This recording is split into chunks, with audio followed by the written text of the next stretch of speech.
Хан үйіне түскен ұры.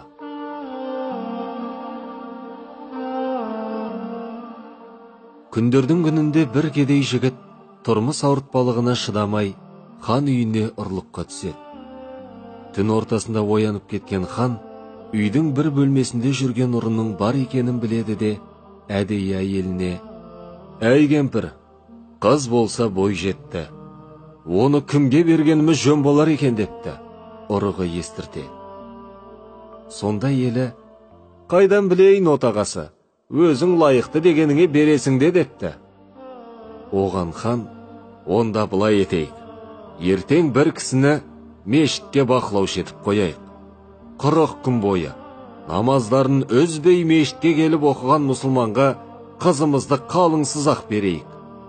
Әрі біздің бар қазынамыз да соған қалсын» дейді. Мұны естіген ұры бірде-бір затқа тиіспей шығып кетеді. Сөйтеді де 40 күн бойы мешітке барып намаз оқып жүреді.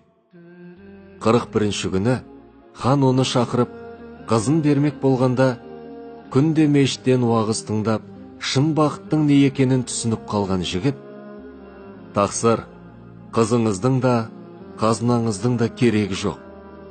Осы күніме мен ризамын. Сізді алдап қызыңызды алып, ана дүниеде сұрақ қалынатын жағдайым жоқ» депті. Бұл нәрседен аларымыз, адамның жүрегі тазарып нұрлана түссе, дүниеге деген қомағайлығы бәсеңдей түсетіні сөзсіз.